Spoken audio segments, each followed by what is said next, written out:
Dear friends, हमारे YouTube channel पे आप सभी का बहुत बहुत स्वागत है। मैं हूँ अलका शारदा। आज हम आपको माघ मास के शुक्ल पक्ष की जया एकादशी के विषय में संपूर्ण जानकारी देने जा रहे हैं। जया एकादशी कब है, जया एकादशी का शुभ मुहूर्त, उसकी नियम क्या है, जया एकादशी की पूजा विधि क्या है, कथा क्या है और एकादशी का पारायण आपको कब करना चाहिए, ये संपूर्ण जानकारी मैं आपको इस वीडियो में बताने जा रही हूँ। आपसे अनुरोध है कि फ्रेंड्स इस वीडियो को अंत तक जरूर देखिएगा और आप अपने अधिक से अधिक लोगों को इसे शेयर कीजिएगा ताकि उनको भी इस एकादशी को करने में सहायता मिल सके। तो जैसा कि आप जानते हैं फ्रेंड्स कि प्रत्येक वर्ष में 24 एकादशी आती है, लेकिन जिस साल अधिक मास आता है उस वर्ष 26 एकादशी होती हैं। हर एक एकादशी का अपना एक महत्व होता है।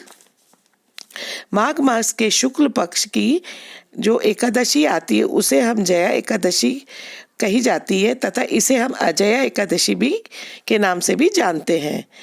तो सबसे पहले आप सबको मेरी तरफ से एकादशी की बहुत बहुत शुभकामनाएं और बधाइयाँ। फ्रेंड्स, जया एकादशी को अत्यधिक पुण्यदायी और कल्याणकारी माना जाता है।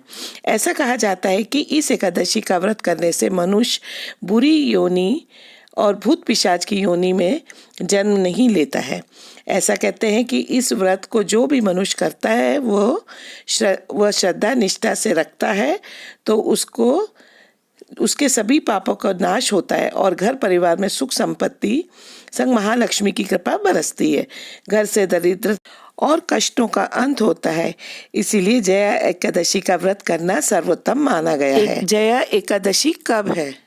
जया एकादशी हर साल माघी महीने की शुक्ल पक्ष को आती है। हिंदू पंचांग के अनुसार यह हर साल जनवरी या फरवरी महीने में ही पड़ती है। इस बार जया एकादशी 23 फरवरी को है। जया एकादशी तिथि व शुभ मुहूर्त। जया एकादशी तिथि 23 फरवरी 2021 दिन मंगलवार। एकादशी तिथि आरंभ 22 फरवरी 2021 को शाम 5:16 से जया एकादशी आरंभ हो जाएगी। एकादशी की समाप्ति 23 फरवरी 2021 को शाम 6:05 तक रहेगी। पारणा या व्रत खोलने का समय 24 फरवरी 2021 यानी बुधवार सुबह 6:51 से 9:09 तक है। आपको कुछ नियमों का पालन करना चाहिए। एकादशी का व्रत एक दिन का रहता है, लेकिन दशमी से लेकर द्वादशी तक लगातार 3 दिनों तक व्रत का नियम पालन करना चाहिए। 23 फरवरी 2021 को मंगलवार के दिन सभी को एकादशी का व्रत करना चाहिए। जो मनुष्य एकादशी का व्रत करना चाहता है या जो हमेशा से करता आ रहा है उन्हें एकादशी तिथि यानी कि 22 फरवरी को एक समय भोजन करना चाहिए तथा दशमी तिथि के दिन उनको लहसुन, प्याज, चावल, मांस, मदिरा आदि का उपयोग दशमी तिथि के दिन बिल्कुल नहीं करना चाहिए। पूजा विधि 23 फरवरी 2021 को सुबह जल्दी उठकर स्नान कर लेना चाहिए। स्नान के बाद शुद्ध व पवित्र वस्त्र पहनने चाहिए। अगर हो सके तो पीले वस्त्र धारण करें या फिर कोई भी पीला कपड़ा जरूर पहने। इससे भगवान विष्णु जी की कृपा आप पर अवश्य बरसेगी। जो लोग ये व्रत रखते हैं उनको भगवान का पूजन व सूर्य देव को अर्घ देकर उसके बाद वो व्रत का संकल्प करना चाहिए। ये काम आपको 23 फरवरी के स्नान के बाद करना और सबसे पहले संकल्प लिया जाता है। इस संकल्प का अर्थ होता है कि प्रतिज्ञा करना, शपथ लेना। तो यदि आप व्रत के साथ साथ संकल्प करते हैं तो अवश्य ही आपकी मनोकामना पूर्ण होगी। निष्कर्म भाव से जो मनुष्य व्रत करता है वो बिना संकल्प के भी व्रत कर सकता है। लेकिन यदि आप अपनी कोई भी मनोकामना को पूर्ण करना चाहते हैं या कोई भी कार्य पूर्ण करना चाहते हैं तो आपको संकल्प अवश्य करना चाहिए। संकल्प के लिए आपकी हाथ की मुद्रा यूं रखनी चाहिए, यानी कि हाथ के मध्य भाग में थोड़ा सा जल लेकर रखना चाहिए। शुद्ध जल, सुपारी, कुछ पैसे, पीले फूल और और चावल इसमें नहीं रखे जाते हैं, तो उसकी जगह पे आप कुछ काले या सफ़ेद तिल रख सकते हैं। यही आपके पास, यदि आपके पास तुलसी दल का पेड़ है, यानी कि तुलसी का पेड़ है, तो कुछ तुलसी के पत्ते आपको रखने चाहिए। वैसे तो एकादशी के दिन तुलसी नहीं तोड़नी चाहिए। जो एकादशी का व्रत होता है उसे तुलसी की पत्ती के बिना अधूरा माना जाता है, इसीलिए आप एक दिन पहले तुलसी की पत्ती तोड़ लें। या सूखी तुलसी की पत्ती का भी आप उपयोग करके व्रत का आरंभ कर सकते हैं। तो इस प्रकार संकल्प की सारी चीजें अपने हाथ में लेकर आपको 3 बार विष्णु विष्णु बोलना है। इसके बाद आपको ये कहना है कि शुक्ल मास की जया एकादशी पर मैं ये व्रत को कर, ये मेरा नाम है, ये मेरा गोत्र है और मेरी जो भी इच्छाएं हैं, ये कामनाएं, उन्हें भी बोल दीजिए। इस प्रकार आप अपने मन की जो भी इच्छाएं हैं, ये कामनाएं हैं, उन्हें बोल दीजिए। उन सब के बाद इस संकल्प की सारी सामग्री को लक्ष्मी नारायण की फोटो या चित्र के सामने अर्पण कर दे तथा हाथ जोड़कर प्रभु से प्रार्थना करें कि मैं ये एकादशी का व्रत करने जा रही हूँ या जा रहा हूँ। मेरे सभी कार्यों को आप सिद्ध करना और हमारे घर में सुख शांति समृद्धि का वास रखना और इस जय एकादशी के व्रत को पूर्ण करने की शक्ति और सामर्थ्य मुझ में दीजिएगा। इस तरह से प्रार्थना करने के बाद आपका व्रत आरंभ हो जाएगा। फ्रेंड्स, इस बात का जरूर ध्यान रखें कि इस दिन आप चावल नहीं खाएं और साथ ही साथ जो मनुष्य व्रत कर रहा है उसे प्याज, लहसुन, शराब, मांस आदि से भी दूर रहना चाहिए।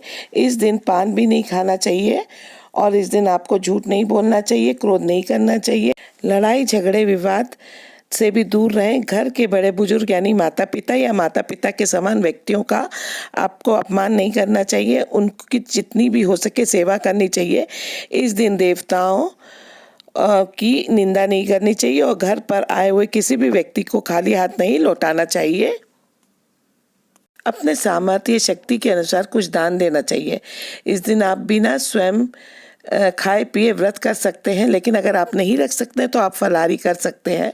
दोपहर के समय भगवान के आगे फल आदि का भोग लगाकर ग्रहण कर सकते हैं और एकादशी के दिन सर्वोत्तम फलाहार गाय के दूध से बनी चीज़ों का उपयोग माना जाता है। इस दिन आप फल आदि का भी उपयोग कर सकते हैं। इस दिन भगवान लक्ष्मी नारायण की विशेष पूजा की जाती है।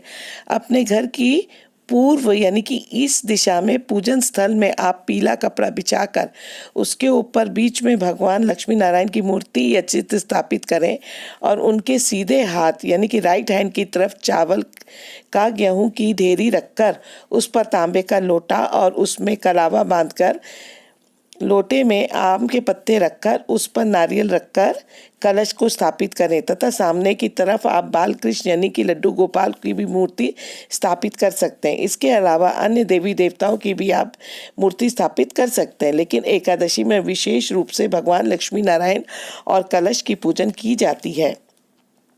पहले सभी देवताओं का आह्वान करना चाहिए।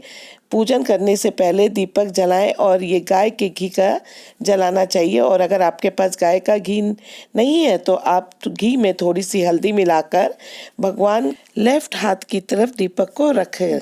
और सबसे पहले पूजन जब आप आरंभ करते हैं तो 3 बार आचमन करना चाहिए। कुश या कंबल के आसन पर बैठकर 3 बार जल पीना चाहिए और फिर फूल और सफ़ेद या काले तिल हाथ में लेकर भगवान की याद करना चाहिए और भगवान को स्नान कराना चाहिए। ये स्नान 4 बार कराना चाहिए।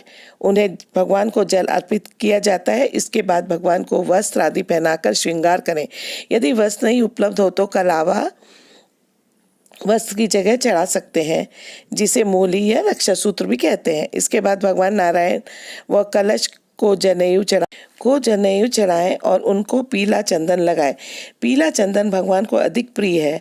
पीले चंदन में थोड़ा सी केसर और हल्दी मिलाकर भगवान विष्णु को चढ़ाएं। उसके बाद अक्षत के स्थान पर काले या सफ़ेद तिल चढ़ाएं। इसके बाद पीले फूल चढ़ाएं। तुलसी पत्र और तुलसी की मंजरी भगवान पर चढ़ाएं। फिर सौभाग्य की वस्तुएं चढ़ाने के बाद धूप दीप दिखाएं। फिर नैवेद्य के रूप में दूध और केसर से बनी मिठाई या मीठी वस्तु को अर्पित करें। नैवेद्य को भगवान के पास रखकर उसमें तुलसी दल डालकर भगवान से प्रार्थना करें। फिर लौंग, इलायची, पान, सुपारी आदि चढ़ाकर एक नारियल के ऊपर कुछ दक्षिणा रखकर भगवान को अर्पण करें। इसके बाद भगवान की कथा बोलें या सुने। एकादशी की कथा किसी ब्राह्मण से ही सुननी वह बहुत श्रेष्ठकर होता है। कथा सुनने के बाद ब्राह्मण को प्रसाद व अपनी सामर्थ्य के अनुसार दक्षिणा दें। इसके बाद भगवान की आरती करें और आरती करने के बाद उनको पुष्पांजलि दें, यानी कि पुष्प चढ़ाएं। इसके बाद क्षमा मांगे। पूजन संपूर्ण होने के बाद आसन के नीचे थोड़ा सा जल डालकर अपने दोनों आँखों के बीच में तिलक के स्थान पर लगाएं और फिर फलाहार का भोग लगाकर भगवान को वो स्वयं प्रसाद ग्रहण करें। एकादशी के दिन शाम को तुलसी के पास में घी का दीपक जलाएं। भगवान विष्णु को केला चढ़ाएं। गरीब व जरूरतमंदों को केले का प्रसाद भी बांटें। भगवान विष्णु जी के साथ माता लक्ष्मी जी का भी पूजन करें। गोमती चक्र व पीली कोड़ियों की भी आप पूजा स्थल पर रखकर पूजा करें और फिर उन्हें वापस अपनी तिजोरी में रख दें। इससे आपके घर में सुख, शांति, समृद्धि बनी रहेगी। रात्रि जागरण करना चाहिए। पूरी रात भगवान का कीर्तन, नाम का उच्चारण, स्मरण करना चाहिए। विष्णु सहस्त्र नाम, गोपाल सहस्त्र नाम का पाठ करना चाहिए। जब आप पाठ करते हैं तो ब्राह्मणों को सीधा यानी आटा, दाल, चावल अवश्य दें या फिर ब्राह्मण को भोजन कराएं। अगर भोजन न करा पाए तो उसके बराबर, तो एक टाइम के भोजन के बराबर की आप पैसे उनको दे दें। द्वादशी के दिन आप सभी चीज़ों का दान करें। गेहूँ, चावल, दाल, सब्जी, और अगर बन पड़े तो नगद राशि भी गरीबों को दान करें और गौ माता की एकादशी के दिन सेवा करें और उनको हरा चारा खिलाएं। पारायण के समय चावल का उपयोग जरूर करें, क्योंकि हम दशमी से चावल खाना बंद कर देते हैं। एकादशी के दिन भी चावल का उपयोग नहीं करते, लेकिन द्वादशी के दिन चावल का उपयोग अवश्य करना चाहिए। चावल को देव अन्न माना गया। इस प्रकार यदि आप एकादशी का व्रत करते हैं तो अवश्य ही आप पर लक्ष्मी नारायण की अपार कृपा बरसेगी और आपके जन्म जन्मांतर के सारे पाप और दोष जो हैं वो नष्ट हो जाएंगे। जया एकादशी की कथा। एक बार अर्जुन ने भगवान श्री कृष्ण से पूछा, हे भगवान, आप कृपा करके मुझे माघ माह के शुक्ल पक्ष की एकादशी की कथा बताएं। भगवान श्री कृष्ण कहते हैं कि हे अर्जुन, माघ माह के शुक्ल पक्ष की एकादशी को जया एकादशी कहते हैं। एक समय की बात है, नंदन वन में एक उत्सव का आयोजन हो रहा था। देवता, ऋषि, मुनि सभी उस उत्सव में मौजूद थे। उस उत्सव में गंधर्व भी थे और उस उत्सव में गंधर्व गाया जा रहा था और गंधर्व कन्याएं नृत्य कर रही थी।